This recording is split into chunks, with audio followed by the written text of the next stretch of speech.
We have with us Soumya Datta. Many of us address him as Soumya Da. Soumya Da has been an advisory member, board member with the UN Climate Technology Center and Network. He has been a co-convener with the South Asian People's Action on Climate Crisis. Um, he edits and is part of a movement called the Movement for Advancing Understanding on Sustainability and Mutuality.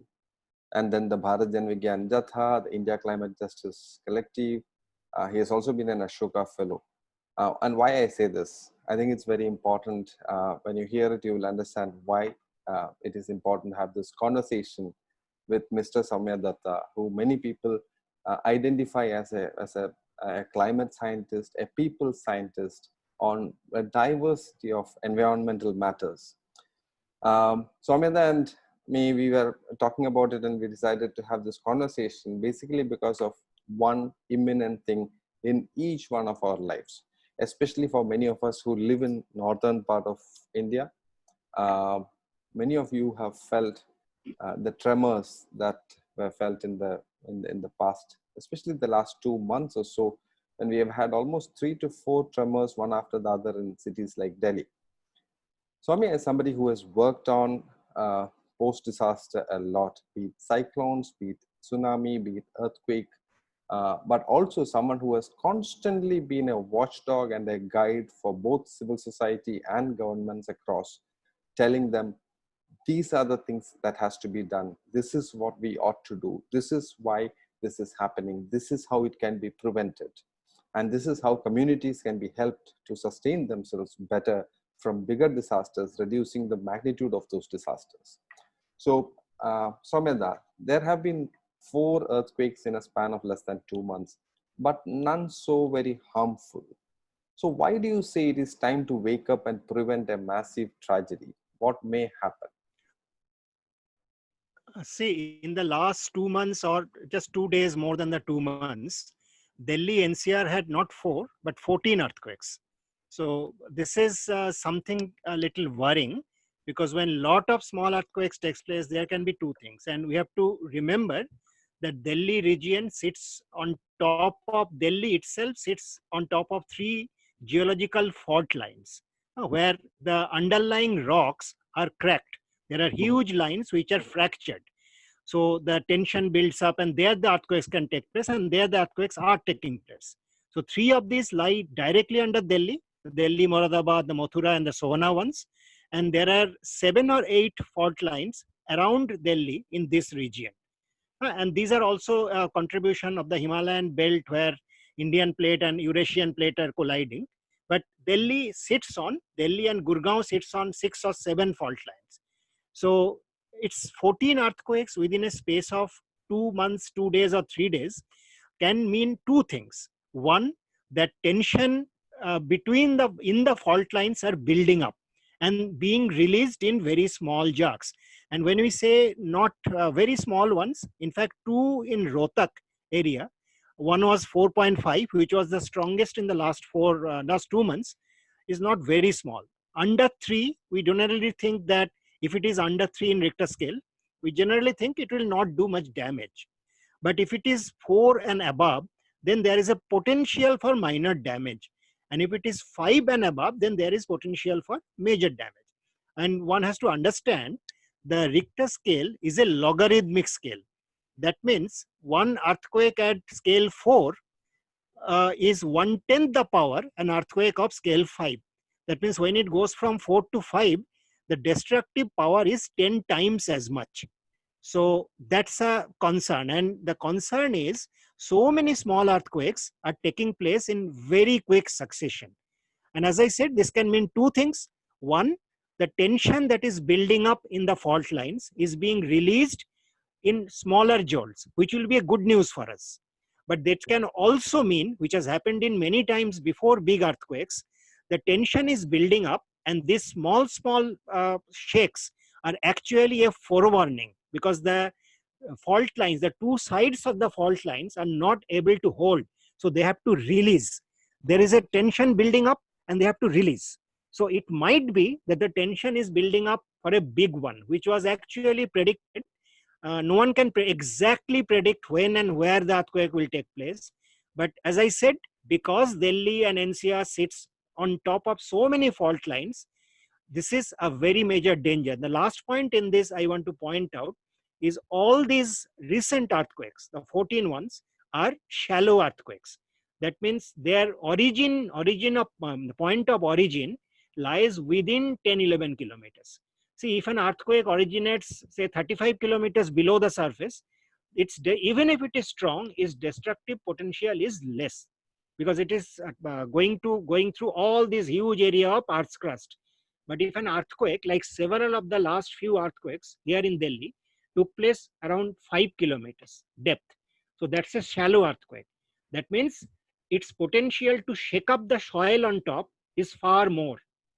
And that means being Delhi or Delhi area, huge number of very loosely built structures, particularly the so-called unauthorized colonies, Jamuna belt. This is going to pose, if at all it comes, a big one, above 5.5 or so, it will make a huge disaster. So we better be prepared.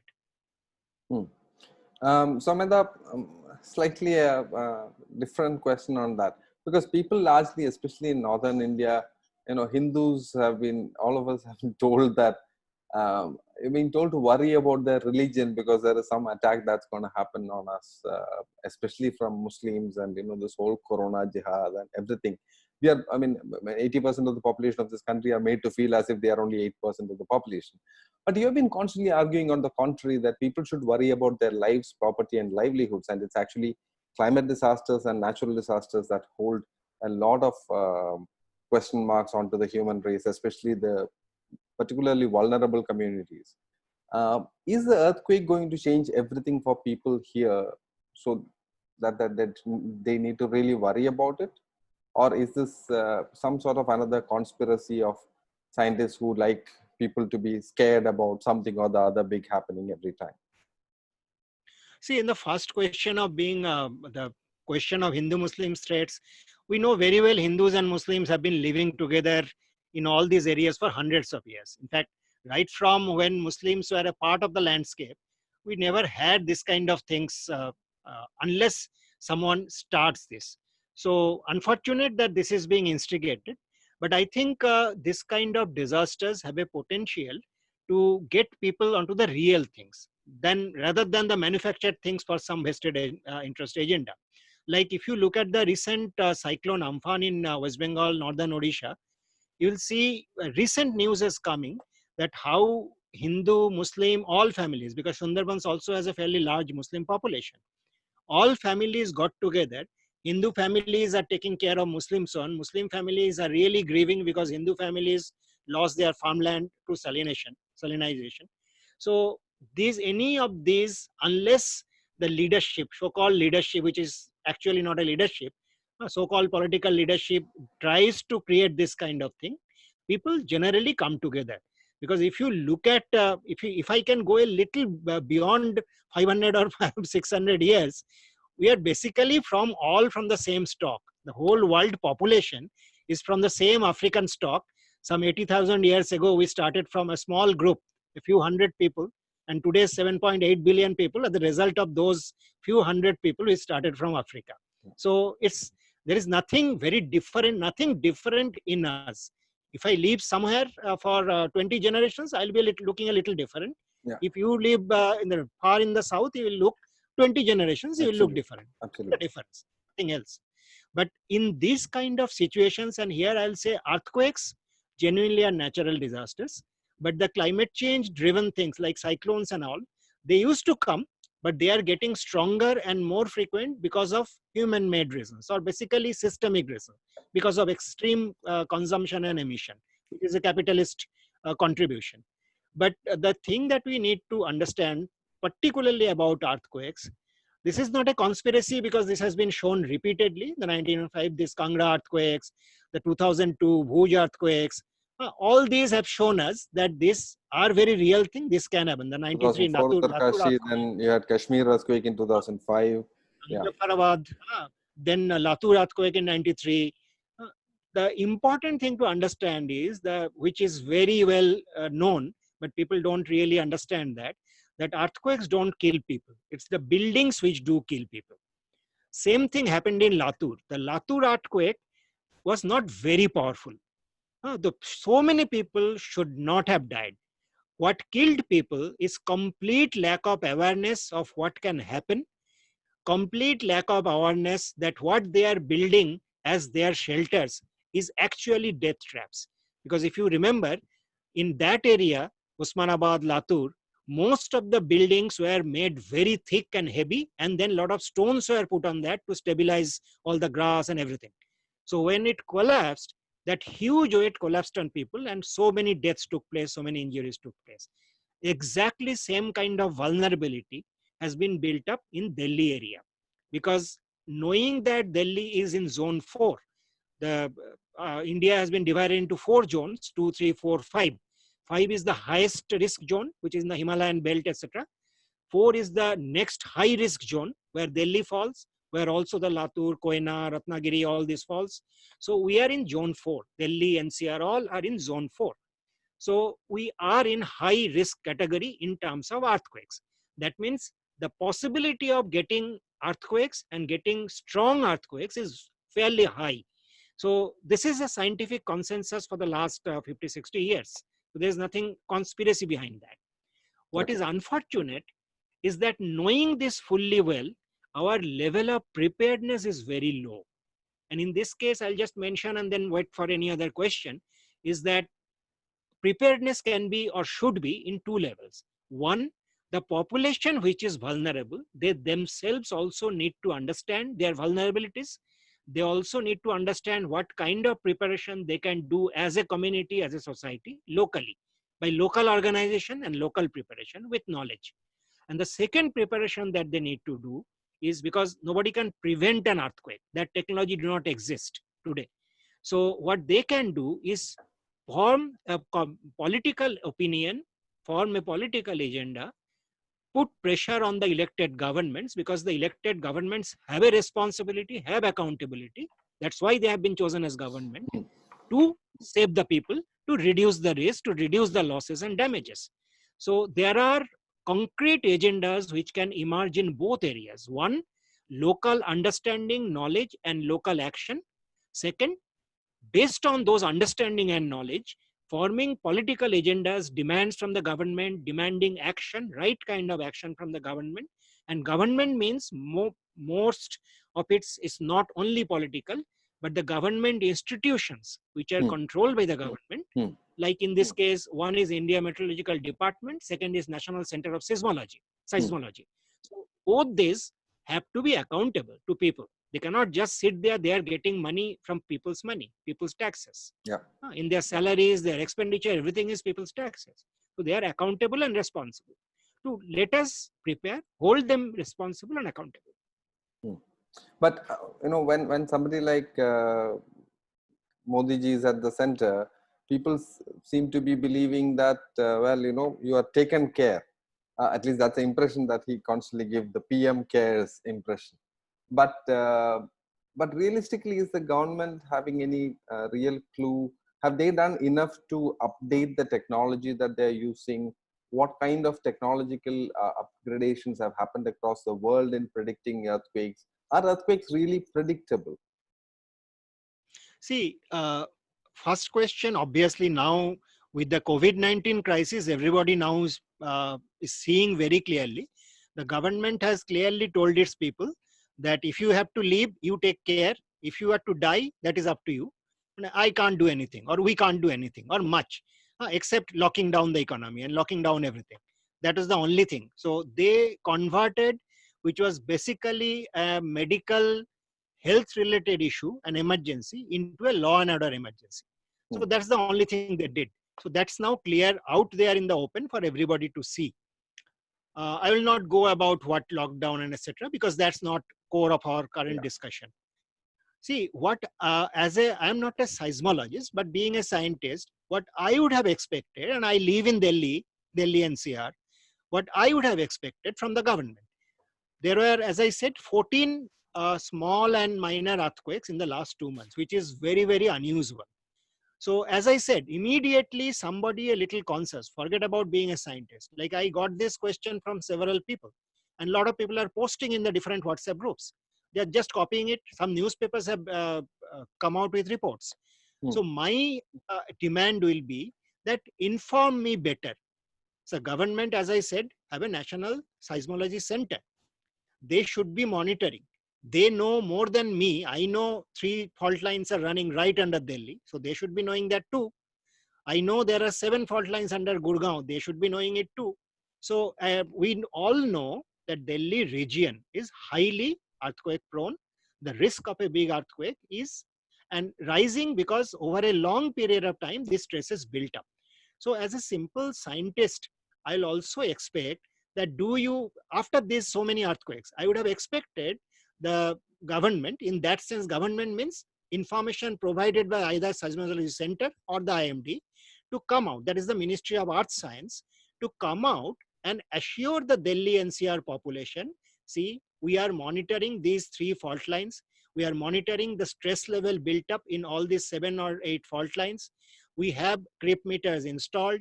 We have accelerometers. I know there are accelerometers, but accelerometers do not give a pre-warning. Creep meters, stress meters.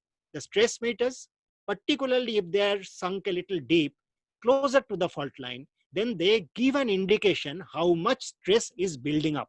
That's what stress meters do. How much pressure is being built. That's the stress. How much creep, that is two sides of the fault lines, are they sleeping? Are they sleeping slowly, or are they sleeping a little fast? So if the government agencies who are running with public money were monitoring this, it was a responsibility of the government that they come out and tell the public that, okay, don't worry, because I am, as a scientist, as an activist, I don't want to also create a public panic. That's the last thing you want to do. Don't create panic, but come out and assure people that, okay, we have all the 8-10 fault lines under monitoring. We have creep meters installed. We have accelerometers installed. We have tilt meter and stress meters installed. We have no lack of money, because these are not huge bullet train kind of projects. A few meters you installed in the fault lines, and these are the readings. These are the stress levels. It is not, even if people don't understand the stress level, the pressure is really not building up. So we are monitoring. So in case there is an increase in stress buildup, we'll warn you well before.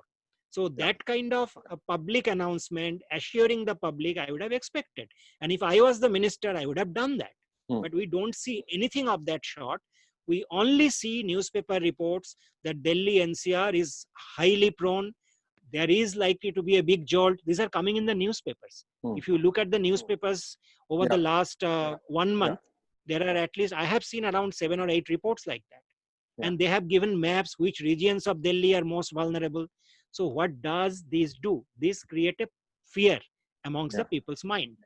Without the government coming out without any assurance, without any kind of concrete data and information. So that's the minimum I would expect from an elected government. Soumyadha, just on that, one question that I was, see, because the government, even in the COVID crisis, as you rightly pointed out, almost deserted the people. We don't know now, people are left to die or be infected and be cured or whatever. But similarly, in an earthquake situation, because as much as the government is sitting duck on a lot of it, is the civil society, NGOs, are they doing enough? What is it that the communities in the ground, especially the vulnerable, poor communities who suffer the maximum brunt of these kind of disasters, what are these communities to do? What kind of preparedness can communities be ready with or be prepared with? Especially people like you have worked with communities for years now, trying to build up these capacities, train communities in disasters, but also in climate questions. What do you think people must do? See, in this case, I am a little disappointed with the response of civil society, but I also understand with the present workers' crisis and under the COVID lockdown, many of the civil society actions might have been a little constrained because they are more busy in trying to provide immediate relief, giving food, taking people out, that kind of thing.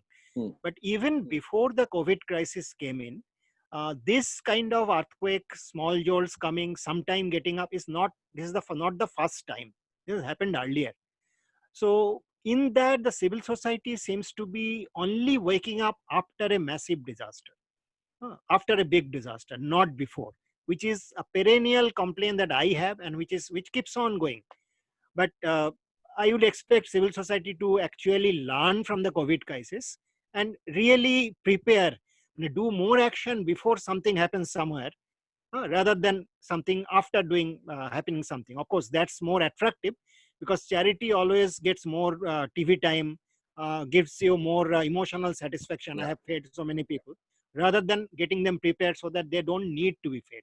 Yeah. In the question of an earthquake, particularly in a very urbanized setting like Delhi and NCR, because most of the NCR towns have now become very urbanized. There are hardly any villages left.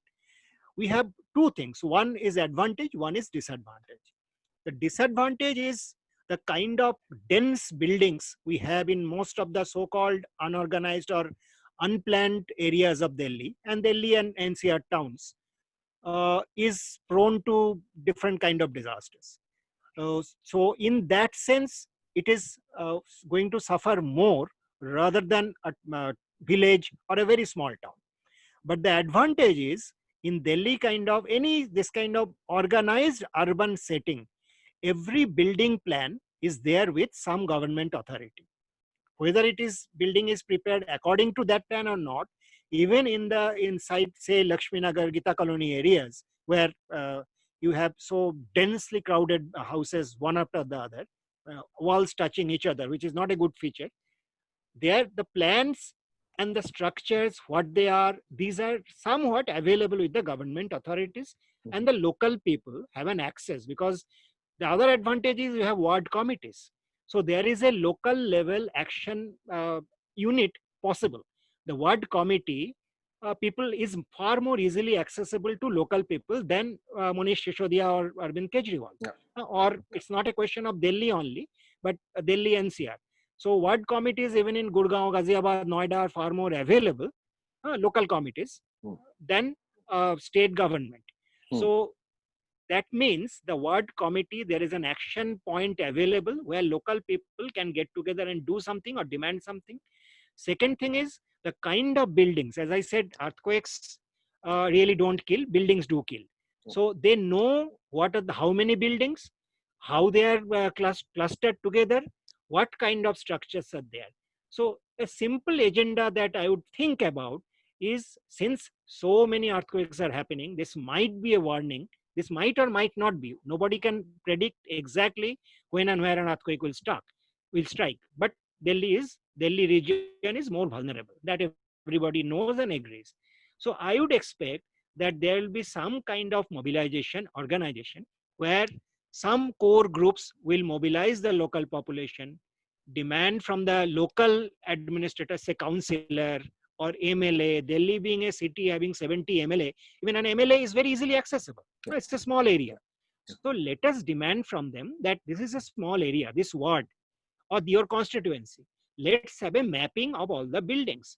Let's have a mapping which is the area, where are the buildings which are most likely to fall in case of a 5.5 scale earthquake or in case of a 5.8 earthquake. And Delhi has lots of good scientific institutions. IIT is there, a lot of institutions are there. Delhi has no dearth of scientific manpower. So combining the existing scientific manpower sitting within Delhi NCR, combining the ready structures of ward committees, local groups, very small constituencies of MLAs, we can start mobilizing, demanding, let us first map out which are the areas where buildings are, structures are not good, where there are too many buildings clustering together too closely, because in a case of earthquake, one very important thing, if it is a big one, is exit route, how fast you can evacuate. Because earthquakes don't give a warning of 3 days, 4 days like cyclones you can give. Cyclone, you can give a 4-day warning and you can evacuate maybe 10 lakh, 20 lakh people. Earthquakes don't give that kind of a warning. So you have to be prepared that within 30 seconds, your population of that area has to be out and out on the street in a clear area. But anybody who has seen congested areas of Delhi. Like I have moved around in Lakshmi Nagar also quite a lot. Where will you go?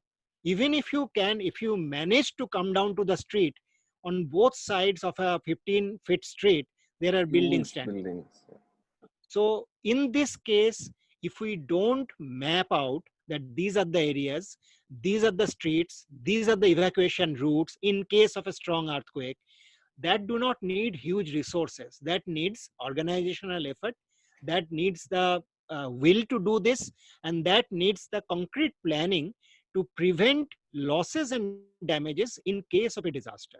See, we cannot prevent the earthquake, but we can substantially, drastically reduce the number of lives lost, the amount of property loss. Because if we even install some kind of warning system based on vibration, that countermanding vibration. In fact, I remember long back, we took a young batch of young researchers in India to Germany as an exchange program, because we hosted a young German researchers group. And there one girl, just a long time back, one girl of 15 or 16 years, she asked for my help also in doing that. And she designed a simple vibration meter which can cancel out the local vibrations. That was a very crude thing. But can't our scientific institution do these simple things? So that will immediately give an indication, because what happens is when the earthquake starts, often it is very low vibration. So people try to also ignore, and sometime if you are sitting on a sofa with your feet up, you might not immediately feel. So in that process, you lose a few very vital seconds. And then people think, okay, let me take my mobile phone, let me take my purse, let me take my this valuable jewelry. So they try to open the safe and take the jewelry out. And in this, this kind of delay can make the difference between life and death. So where is that advisory that you do this in case of a strong earthquake? These things you must do. These things you must not do. Do not go out to take out your jewelry. That might cost your life. Where is that awareness? Where is that advisory?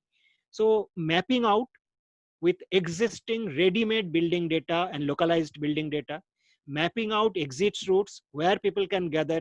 If you look at in most developed countries, there is a well-marked area which is says the congregation. You come out, if you come out during an earthquake, you gather here. That area is marked in red or yellow. Where is, do you see anything like that in Delhi? Even in government buildings, we don't see that. So my question is, we have scientific manpower. We know Delhi is in a very high risk zone. We know Delhi's, the large areas of Delhi's buildings are very, very weak, and they will fall like cards for a Richter scale 6 or above earthquake. We know that there are existing committees and action points in very small areas with MLAs and councillors very easily accessible, in principle easily accessible. It only requires little understanding, awareness, and organizational effort, not only from the local communities. They need to get aware. They need to do, even this mapping can be done even locally. The MLA fund could have been used, a very small part of the MLA fund or the councillors fund could have been used to do this kind of mapping out and a public awareness program in their own councillors council area or the MLA's area. In Delhi, it would have been the most easiest, because other MLAs in other states, they have a much larger area. So even this has not been done. So my point is high time that we do this, because if in case this stress really is building up and there is a big one coming, then we'll be then saying, oh, we could have done this, and by that we could have avoided so many thousands of lives lost. No, I don't think you have wasted any opportunity in communicating it clearly. While you say that do not panic, panic creation is not your intent. But at the same time, one also doesn't want to be either among the piles of dead bodies that will actually end up, if it's a large disaster that is in the waiting. Or I'm sure no scientists or social scientists like you want to stand there and say that, well, I told you so. This is what is going to happen, because it is no fun to be standing in front of that pile of debris and be saying that, well, I told you so, nobody acted on my word. So I think that message is very clear. One, that the government needs to act up. It needs to really have its game in order right now. there is no way that Delhi or NCR region or even northern region can afford to allow this to convert into a large human disaster that it looks like it is in the waiting. Earthquakes are not the killers, buildings are. And Soumya's warning is very, very clear on that. He's very categorically told us what are the community measures of preparedness, including decentralized government structures, our own Panchayati Raj structures to be used as primary foundations for creating WhatsApps that can actually be the action bodies for recusal, for rescuing our people in the times of a crisis. Thank you, Soumya, for talking to us.